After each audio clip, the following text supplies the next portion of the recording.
കർത്താവിൻ്റെ അതിപരിശുദ്ധമായ നാമം വാഴ്ത്തപ്പെടട്ടെ. പ്രിയമുള്ളവരെ, അടുത്ത കാലത്തായി ഏറെ ചിന്തിപ്പിക്കുന്ന ഒരു വിഷയമാണ് സുവിശേഷം എന്നുള്ളതിനെക്കുറിച്ച്.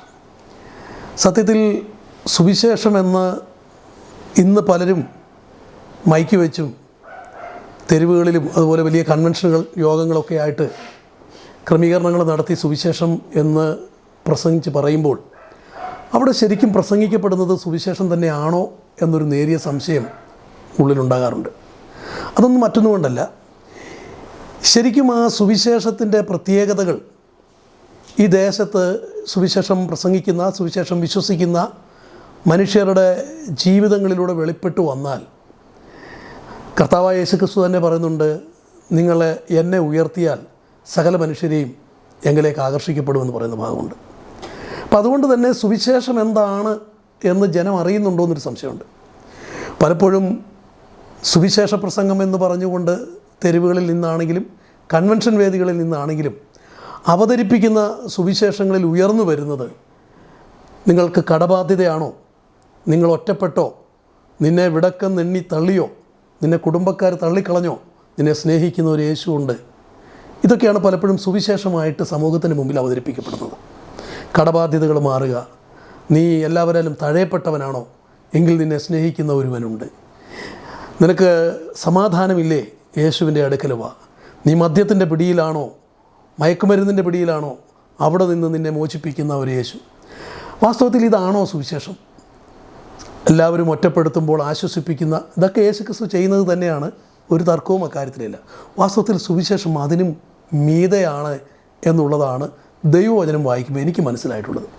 എന്താണ് സുവിശേഷം? നമുക്കറിയാം, സ്വർഗീയ മാലാഖമാർ പറഞ്ഞു, സർവ്വജനത്തിനും ഉണ്ടാകാനുള്ള മഹാസന്തോഷം ഞങ്ങൾ നിങ്ങളോട് സുവിശേഷിക്കുന്നു.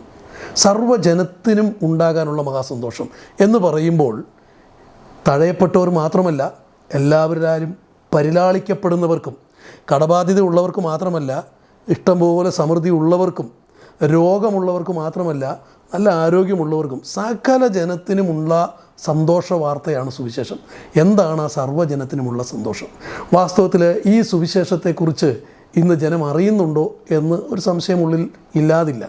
പ്രിയപ്പെട്ടവരെ, സുവിശേഷത്തെക്കുറിച്ച് പൗലോസ് എഫേസ്യർക്ക് ലേഖനം എഴുതുമ്പോൾ വളരെ വ്യക്തമായി അവിടെ സുവിശേഷം എന്താണെന്ന് വിശദീകരിക്കുന്നുണ്ട്.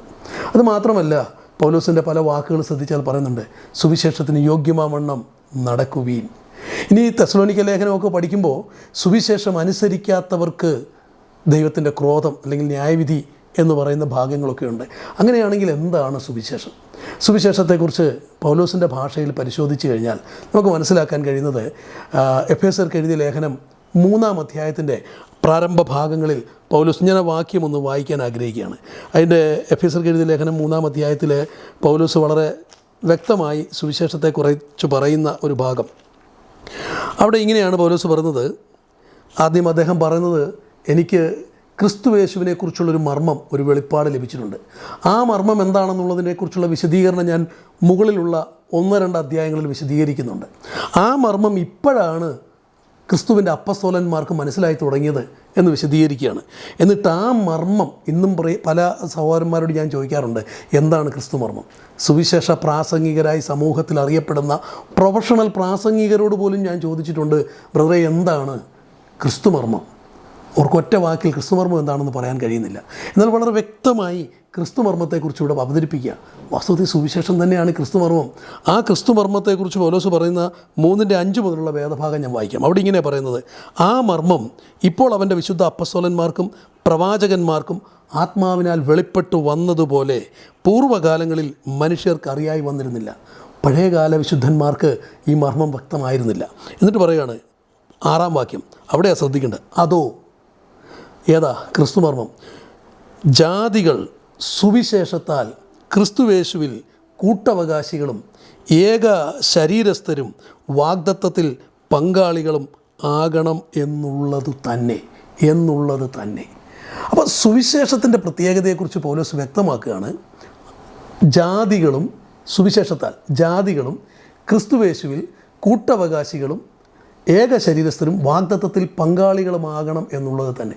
ഇനി അത് താഴോട്ട് വരുമ്പോൾ പൗലോസ് പറയുന്നൊരു ഭാഗം, അതിൻ്റെ 8-ാമത്തെ വാക്യത്തിൽ ഇങ്ങനെയാണ് പറയുന്നത്: സകല വിശുദ്ധന്മാരിലും ഏറ്റവും ചെറിയവനായി എനിക്ക് ജാതികളോടുള്ള ക്രിസ്തുവിൻ്റെ അപ്രമേയ ധനത്തെക്കുറിച്ച് പ്രസംഗിപ്പാനും സകലവും സൃഷ്ടിച്ച ദൈവത്തിൻ്റെ അനാദികാലം മുതൽ മറഞ്ഞു കിടന്ന മർമ്മത്തിൻ്റെ വ്യവസ്ഥ ഇന്നതെന്ന് പ്രകാശിപ്പിപ്പാനുമായി ഈ കൃപ ലഭിച്ചിരിക്കുന്നു. പൗലോസ് പറയുക, എനിക്ക് ഒരു കൃപ ലഭിച്ചിട്ടുണ്ട്. ആ കൃപ എന്താണെന്നറിയാമോ? ആ കൃപ ഞാൻ അതിൻ്റെ 7 മുതലുള്ള ഭാഗം വായിക്കാം. ആ സുവിശേഷത്തിന് ഞാൻ അവൻ്റെ ശക്തിയുടെ വ്യാപാരപ്രകാരം, ശ്രദ്ധിക്കണേ, ആ സുവിശേഷത്തിന് ഞാൻ അവൻ്റെ ശക്തിയുടെ വ്യാപാരപ്രകാരം എനിക്ക് ലഭിച്ച ദൈവത്തിൻ്റെ കൃപാദാനത്താൽ ശുശ്രൂഷക്കാരനായി തീർന്നു. സുവിശേഷത്താൽ, വളരെ വ്യക്തമായി പറയുന്നു, ആ സുവിശേഷത്തിന് ഞാൻ ശുശ്രൂഷക്കാരനാകുകയാണ്. ശരിക്കും എന്താണ് ആ സുവിശേഷം? ആ സുവിശേഷത്തിൻ്റെ ശുശ്രൂഷക്കാരനായി തീരാൻ എനിക്ക് കൃപ ലഭിച്ചു. സകല വിശുദ്ധന്മാരിലും ഏറ്റവും ചെറിയവനായി എനിക്ക് ജാതികളോട് ക്രിസ്തുവിൻ്റെ ഈ അപ്രമേയ ധനത്തെ, ഈ സുവിശേഷത്തെ പ്രസംഗിപ്പാൻ മാത്രമല്ല, സകലവും സൃഷ്ടിച്ച ദൈവത്തിൽ അനാദികാലം മുതൽ മറഞ്ഞു കിടന്ന മർമ്മത്തിൻ്റെ വ്യവസ്ഥ, സകലവും സൃഷ്ടിച്ച ദൈവത്തിൽ അനാദികാലം മുതൽ മറഞ്ഞു കിടന്ന മർമ്മത്തിൻ്റെ വ്യവസ്ഥ ഇന്നതെന്ന് എല്ലാവർക്കും പ്രകാശിപ്പിപ്പാനുമായി, പ്രസംഗിക്കുകയല്ല, പ്രകാശിപ്പിപ്പാനുമായി. ഞാൻ പറയാൻ വരുന്ന വിഷയം ഇത്രയേ ഉള്ളൂ. ഈ സുവിശേഷം പ്രസംഗിക്കുക മാത്രമല്ല, സുവിശേഷം ജീവിതത്തിലൂടെ എല്ലാവർക്കും പ്രകാശിക്കപ്പെടുകയും കൂടി ചെയ്യണം. പലപ്പോഴും സുവിശേഷം പ്രസംഗിക്കുന്നില്ല എന്നുള്ളതൊരു വസ്തുത. സുവിശേഷത്തിന് പകരം യേശു രോഗികളെ സൗഖ്യമാക്കുന്നു, യേശു ഭൂതങ്ങളെ പുറത്താക്കുന്നു, യേശു കടബാധ്യത മാറ്റുന്നു, യേശു മരിച്ചവരെ ഉയർപ്പിക്കുന്നു, യേശു പാപികളെ രക്ഷിക്കുന്നു. ഇതൊക്കെയാണ് സുവിശേഷം എന്ന നിലയിൽ പലരും പ്രസംഗിക്കുന്നത്. പലരും അതാണ് സുവിശേഷമെന്ന് തെറ്റിദ്ധരിക്കാറുണ്ട്. സമൂഹത്തിൽ ഒറ്റപ്പെടുന്നവർ, അങ്ങനെയാണെങ്കിൽ ഇനി മുതൽ ഞാൻ യേശുവിനെ വിളിക്കുക, എല്ലാവരും എന്നെ ഒറ്റപ്പെടുത്തുകയല്ലേ, എൻ്റെ ഒറ്റപ്പെടൽ മാറാൻ, അല്ലെങ്കിൽ എനിക്ക് സമാധാനമില്ല, ഞാൻ സമാധാനം കിട്ടാൻ വേണ്ടിയിട്ട് യേശുവിൻ്റെ അടുക്ക് വരുന്നു, അല്ലെങ്കിൽ എനിക്ക് രോഗമാണ്, സൗഖ്യം കിട്ടാൻ വേണ്ടിയിട്ട് യേശുവിൻ്റെ അടുക്ക് വരുന്നു, അല്ലെങ്കിൽ എന്താ പറയുക, എനിക്ക് ഭൂതോപദ്രവമുണ്ട്, കൂടോത്രത്തിൻ്റെ പ്രശ്നമുണ്ട്, അതുകൊണ്ട് അതിൽ നിന്നൊക്കെ വിടുതൽ കിട്ടാൻ വേണ്ടി ഞാൻ യേശുവിൻ്റെ അടുക്ക് വരുന്നു എന്ന് പറഞ്ഞാണ് ആളുകൾ ഇങ്ങനെ യേശുവിൻ്റെ അടുക്ക് വന്നുകൊണ്ടിരിക്കുന്നത്.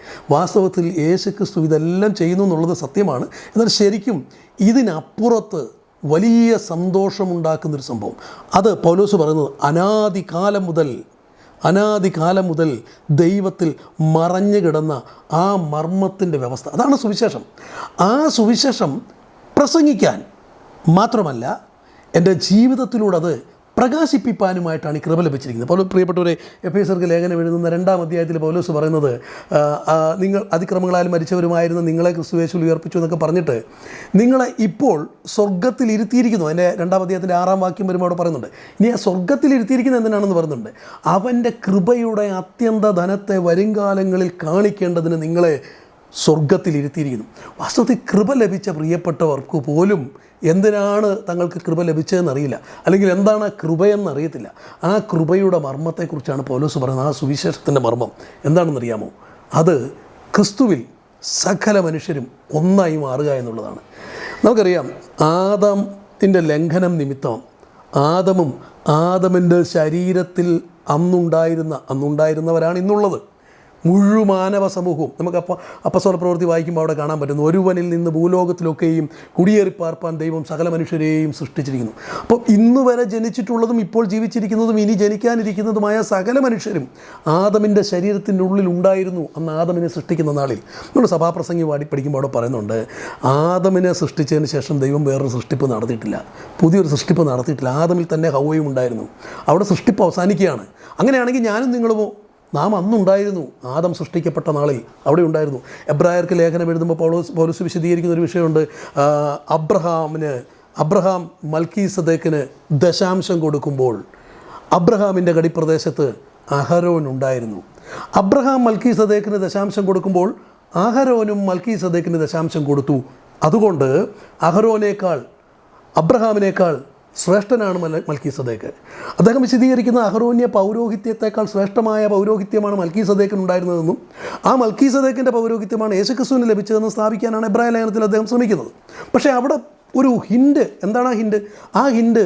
ഈ അബ്രഹാം ദശാംശം കൊടുക്കുമ്പോൾ നൂറ്റാണ്ടുകൾക്ക് അല്ലെങ്കിൽ വർഷങ്ങൾക്ക് ശേഷം ജനിച്ച അഹരോൻ പോലും അബ്രഹാമിൻ്റെ ശരീരത്തിൻ്റെ ഉള്ളിലുണ്ടായിരുന്നു. ഞാൻ ഈ പറയാൻ വരുന്ന വിഷയം, മുഴുവൻ മനുഷ്യരും, ഞാനും നിങ്ങളും ഉൾപ്പെടെ സകല മനുഷ്യരും ബീജങ്ങളായി അന്ന് ആദമിൻ്റെ ശരീരത്തിലുണ്ടായിരുന്നു. അതുകൊണ്ട് ആദം പാപം ചെയ്തപ്പോൾ ഞാനും നിങ്ങളും അതുകൊണ്ടാണ് പാപിയായി മാറിയത്. അതുകൊണ്ടാണ് റോമാലേഖനം 5-ാം അധ്യായമൊക്കെ പഠിക്കുമ്പോൾ പറഞ്ഞ് ഏകൻ്റെ ലംഘനത്താൽ പാപവും പാപത്താൽ മരണവും ലോകത്തിൽ കടന്നു. അപ്പോൾ ഭൂമിയിലുള്ള സകല മനുഷ്യരും പാപികളായതിൻ്റെ കാരണം ആദമിൻ്റെ ലംഘനമാണ്. കാരണം ഇവർ ആദമിൻ്റെ ശരീരത്തിലുണ്ടായിരുന്നു. ആദം പാപം ചെയ്തപ്പോൾ ദൈവ തേജസ് നഷ്ടപ്പെട്ടു. ദൈവത്തിൻ്റെ സ്വരൂപത്തിലും സാദൃശ്യത്തിലും സൃഷ്ടിക്കപ്പെട്ട ആദം പാപം ചെയ്ത മാത്രയിൽ മരണപ്പെട്ടു, അഥവാ ദൈവത്തിൽ നിന്ന് വേർപെട്ടു. ദൈവത്തിൽ നിന്ന് വേർപെട്ടപ്പോൾ ദൈവത്തിൻ്റെ തേജസ് നഷ്ടമായി. ദൈവത്തിൻ്റെ തേജസ് നഷ്ടമായി അവൻ വെറും ജഡമായി മാറി. സോ ആദം അന്നു മുതൽ മരിച്ചവനായി മാറുകയാണ്. ആദമിലുള്ള സകല മനുഷ്യരും മരിച്ചവരായി മാറുകയാണ്. അതുകൊണ്ടാണ് എഫേസ്യർക്ക് ലേഖനം എഴുതുമ്പോൾ 2-ാം അധ്യായത്തിൽ പൗലോസ് പറഞ്ഞത്, അതിക്രമങ്ങളാലും പാപങ്ങളാലും മരിച്ചവരായിരുന്ന നിങ്ങളെയും അവൻ ഉയർപ്പിച്ചു. ലോകത്തിലുള്ള സകല മനുഷ്യരും മരിച്ചവരാ, ദൈവത്തിൽ നിന്ന് വേർപെട്ടവരാ. ആ മരിച്ചവർക്ക് ജീവൻ കൊടുക്കാനാണ് യേശുക്രിസ്തു വന്നത്. യേശു പറഞ്ഞു, ഞാൻ തന്നെയാണ് ജീവൻ. എന്നിട്ട് യേശുക്രിസ്തു വ്യക്തമാക്കുന്ന കാര്യം, യേശുക്രിസ്തുവിൻ്റെ ദൗത്യം എന്താണെന്ന് വ്യക്തമാക്കുകയാണ്. മുഴുവൻ മനുഷ്യവർഗനും ജീവൻ കൊടുക്കുക, അതായത് മുഴുവൻ മനുഷ്യവർഗത്തെയും വീണ്ടും പിതാവിനോട് നിരപ്പിക്കുക. എബ്രായ ലേഖനം പഠിക്കുമ്പോൾ അവിടെ പറയുന്നുണ്ട്, ഏകൻ്റെ ലംഘനം നിമിത്തം മരണമുണ്ടായി. അപ്പോൾ യേശുക്രിസ്തുവിൻ്റെ ക്രൂശ് മരണത്തെ അവിടെ വ്യാഖ്യാനിക്കുന്നത് ഏകൻ്റെ ലംഘനം നിമിത്തം. ആ ഏകൻ എന്ന് പറയുന്നത് ആദമാണ്. ആദമിൻ്റെ പാപത്തിൻ്റെ പ്രായശ്ചിത്തമാണ് യേശുക്രിസ്തു ക്രൂശിൽ വരുത്തിയത്. ഇതാ ലോകത്തിൻ്റെ പാപത്തെ ചുമന്നൊഴിക്കുന്ന ദൈവത്തിൻ്റെ കുഞ്ഞാട് എന്ന് പറയുമ്പോൾ മുഴുവൻ ലോകത്തെയും ദൈവത്തോട് നിരപ്പിക്കുവാൻ യേശു കാൽവറി ക്രൂശിൽ യാഗമാകുക. ഞാനോ നിങ്ങളോ ആദമോ അബ്രഹാമോ ആരും ആവശ്യപ്പെട്ടിട്ടല്ല. അവിടെയാണ് ദൈവത്തിൻ്റെ സ്നേഹത്തിൻ്റെ പ്രത്യേകത. യേശു സ്വർഗീയ പിതാവ് ഈ ഭൂമിയിലേക്ക് തൻ്റെ ഏകജാതനായ പുത്രനെ അയച്ചു മുഴുവൻ മനുഷ്യവർഗത്തെയും വീണ്ടെടുക്കേണ്ടതിനായി. മുഴുവൻ മനുഷ്യവർഗത്തിൻ്റെയും പാപിയാക്കപ്പെട്ടതിൻ്റെ കാരണമായ ആദമിൻ്റെ ലംഘനത്തിന് പ്രായശ്ചിത്തം വരുത്തുന്ന ഒരു കുഞ്ഞാടായി തൻ്റെ ഏകജാതനായ പുത്രനെ ഭൂമിയിലേക്ക് അയക്കുന്നു. യേശുക്രിസ്തു ഭൂമിയിൽ വന്ന് കാൽവറി ക്രൂശിൽ ആ പാപത്തിന് പ്രായശ്ചിത്തം വരുത്തേണ്ടതിനായി സ്വയം ബലിയായി മാറുകയാണ്. താൻ തന്നെ ഏൽപ്പിച്ചു കൊടുത്തു. അങ്ങനെ മനുഷ്യവർഗത്തെ ദൈവത്തോട് നിരപ്പിച്ചു. ഇനി ഭൂമിയിലുള്ള ഒരു മനുഷ്യരിലും, യേശുവിൽ വിശ്വസിക്കുന്നവരാകട്ടെ വിശ്വസിക്കാത്തവരാകട്ടെ, ഒരു മനുഷ്യരിലെയും ആദാമിൻ്റെ ലംഘനം ദൈവം കണക്കിടുന്നില്ല എന്നുള്ളതാണ്. ആദമിൻ്റെ പാപം ഇന്ന് ഭൂമിയിൽ ആരിലും ദൈവം കണക്കിടുന്നില്ല എന്ന് വളരെ വ്യക്തമായി തിരുവെഴുത്ത് പഠിപ്പിക്കുകയാണ്. അപ്പോൾ ഏറ്റവും വലിയ സുവിശേഷം എന്ന് പറയുന്നത് മുഴുവൻ മനുഷ്യരെയും പാപവിമുക്തരാക്കി എന്നുള്ളതാണ്. അത് യേശുക്രിസ്തുവിൽ വിശ്വസിച്ചോ വിശ്വസിച്ചില്ലയോ എന്നുള്ളതല്ല വിഷയം, അത് രണ്ടാമത്തെ വിഷയമാണ്. സകല മനുഷ്യരും യേശുക്രിസ്തുവിൻ്റെ ക്രൂശ് മരണത്തിലൂടെ ദൈവത്തോട് നിരപ്പിക്കപ്പെട്ടു. ഇനി അടുത്തത്, ഈ കുഞ്ഞാടിനെ സ്വീകരിക്കാൻ, ഈ കുഞ്ഞാടിനെ കർത്താവായി സ്വീകരിക്കാൻ, ജീവിതത്തിൻ്റെ കർത്തൃത്വം ഈ യേശുവിനെ സമർപ്പിക്കാൻ തയ്യാറാണെങ്കിൽ ആ വ്യക്തിക്ക് യേശുക്രിസ്തു മുഖാന്തരം ദൈവത്തിൻ്റെ മകനായി തീരാനുള്ളൊരു അവകാശം കൂടെ കിട്ടുകയാണ്. യേശുക്രിസ്തുവിനെ കൈക്കൊണ്ട്, അതായത് മുഴുവൻ മനുഷ്യവർഗത്തിൻ്റെയും പാപം പരിഹരിച്ച ഈ യേശുക്രിസ്തുവിനെ കൈക്കൊണ്ടുന്ന ഏത് മനുഷ്യർക്കും ദൈവത്തിൻ്റെ മക്കളായി തീരാനുള്ള അവകാശം. ഇവിടെയാണ് സുവിശേഷത്തിൻ്റെ തേജസ് കിടക്കുന്നത്. അതായത് ദൈവത്തിൽ നിന്ന് അകന്നുപോയ മുഴുവൻ മനുഷ്യരെയും വീണ്ടും ക്രിസ്തുവിൽ ഒന്നാക്കി തീർത്ത്, ഒരു ശരീരമാക്കി തീർത്ത് ദൈവത്തോട് നിരപ്പിക്കുക. തിരുവടി വ്യക്തമായി പറഞ്ഞാൽ, ക്രിസ്തു തലയായും രക്ഷിക്കപ്പെടുന്നവർ അവയവങ്ങളായുമുള്ള ഒരൊറ്റ ശരീരം. അതാണ് സുവിശേഷത്തിൻ്റെ ഏറ്റവും വലിയ തേജസ്. പ്രിയപ്പെട്ടവരെ, അതുതന്നെയാണ് പൗലോസ് ഇവിടെ പറയുന്നത്. സുവിശേഷത്താൽ ഏത് മനുഷ്യനും യേശു ക്രിസ്തുവിൻ്റെ കൂട്ടവകാശിയായി മാറുകയാണ്, ഏക ശരീരസ്ഥരായി മാറുകയാണ്. എന്നാൽ ഇവിടെ നിർഭാഗ്യവശാൽ ഈ സുവിശേഷം ജനം അറിയുന്നതേയില്ല. സുവിശേഷം പ്രസംഗിക്കുന്നവരും ഇത് പറയുന്നില്ല എന്നുള്ളതാണ് വസ്തുത. അതുകൊണ്ട് രക്ഷിക്കപ്പെട്ട പലർക്കും ഈ യാഥാർത്ഥ്യം അറിയത്തില്ല. അവരുടെ ധാരണ അവർ മാത്രമാണ് യേശു ക്രിസ്തുവിലായിരിക്കുന്നത്. ഓരോ ആളുകളും ക്രിസ്തുവിലേക്ക് വരുമ്പോൾ അത് ഈ ശരീരത്തിലെ എൻ്റെ കൂട്ടവകാശിയാണെന്നൊരു ബോധത്തിലേക്ക് എത്താനായിട്ട് കഴിയുന്നില്ല. അതുകൊണ്ട് എന്താ പറ്റുന്നത്? അതുകൊണ്ട് ആത്മീയ മേഖലയിൽ ഇന്നും ജാതി വ്യവസ്ഥ കിടക്കുകയാണ്, ജാതി അതിർവരമ്പുകൾ കിടക്കുകയാണ്, ജാതീയ ബോധമുള്ളിൽ കിടക്കുകയാണ്. വ്യർത്ഥവും പിതൃപാരമ്പര്യവുമായ നടപ്പിൽ നിന്ന് വീണ്ടെടുത്ത യാഥാർത്ഥ്യം ഇവർക്ക് അനുഭവിക്കാനായിട്ട് കഴിയുന്നില്ല. അതുകൊണ്ട് ഈ ക്രിസ്തുവിലായി എന്ന് പറയുന്നവൻ, അല്ലെങ്കിൽ സുവിശേഷം, ഒരു വ്യക്തിയുടെ പെരുമാറ്റം കാണുമ്പോൾ അറിയാം ഇവൻ ശരിക്കും സുവിശേഷം അറിഞ്ഞിട്ടുണ്ടോ എന്ന്. പൗലോസ് പറയുകയാണ്, ഈ സുവിശേഷം പ്രസംഗിക്കാൻ മാത്രമല്ല, ഈ സുവിശേഷം എൻ്റെ ജീവിതത്തിലൂടെ പ്രകാശിപ്പിക്കാനുമായിട്ടാണ് എനിക്ക് ഈ കൃപ ലഭിച്ചിരിക്കുന്നത്. അതുകൊണ്ടാണ് മറ്റൊരിടത്ത് പൗലോസ് പറയുന്നത്, ഈ സുവിശേഷത്തിന് യോഗ്യമാവണ്ണം നടക്കണമെന്നുള്ളത്. അതുകൊണ്ട് പ്രിയപ്പെട്ടവരെ, ഞാൻ എൻ്റെ വാക്കുകൾ ഇവിടെ ചുരുക്കുകയാണ്. സുവിശേഷം യഥാർത്ഥമായി ഈ ജനം അറിഞ്ഞിരുന്നെങ്കിൽ ലോകം ഈ സുവിശേഷത്തെ സ്വീകരിക്കുമായിരുന്നു. സുവിശേഷം അറിയുന്നു എന്ന് അവകാശപ്പെട്ടു വന്നവർ വാസ്തവത്തിൽ ഈ യാഥാർത്ഥ്യം അറിയുന്നില്ല. അറിഞ്ഞിരുന്നുവെങ്കിൽ അവരുടെ ഹൃദയത്തിൽ കറുപ്പും വെളുപ്പും ജാതീയ വ്യത്യാസങ്ങൾ, സാമ്പത്തിക വ്യത്യാസങ്ങളുടെ വേർകൃത്യങ്ങൾ ഉണ്ടാവുമായിരുന്നില്ല. ഒരൊറ്റ ശരീരം, ഒരു ശരീരത്തിലെ അവയവങ്ങൾ പോലെ അവരൊന്നായി നിലനിൽക്കുമായിരുന്നു. ഞാൻ എൻ്റെ വാക്കുകൾ അവസാനിപ്പിക്കട്ടെ. പ്രിയപ്പെട്ടവരെ, സുവിശേഷത്തിൻ്റെ ഏറ്റവും വലിയ തേജസ് എന്ന് പറയുന്നത് ഭൂമിയിലെ സകല മനുഷ്യരെയും ക്രിസ്തുവിൽ ഒന്നാക്കി തീർക്കുക എന്നുള്ളതാണ്. അത് നിറവേറിക്കഴിഞ്ഞിരിക്കുകയാണ്. അത് വിശ്വാസത്താൽ സ്വീകരിച്ചുകൊണ്ട് ക്രിസ്തുവിലായിത്തീരുക. ഈ സുവിശേഷം സ്വീകരിക്കാൻ മനസ്സില്ലാത്തവന് ന്യായവിധിയുണ്ട്. വെളിച്ചം ലോകത്തിലേക്ക് വന്നിട്ട് മനുഷ്യരുടെ പ്രവൃത്തി ദോഷമുള്ളതാകിയാൽ അവൻ്റെ ആ പ്രവൃത്തി നിമിത്തം അവൻ ദൈവത്തിൻ്റെ ന്യായവിധിക്ക് കാരണക്കാരനാവും. ഈ സുവിശേഷം അറിഞ്ഞവൻ അതിന് യോഗ്യമായി നടക്കുന്നില്ല എങ്കിൽ ഈ സുവിശേഷം നിമിത്തം തന്നെ അവനും ന്യായവിധിക്ക് കാരണക്കാരനായി മാറും എന്നുള്ളതാണ് സത്യം. ദൈവം എല്ലാവരെയും സഹായിക്കട്ടെ.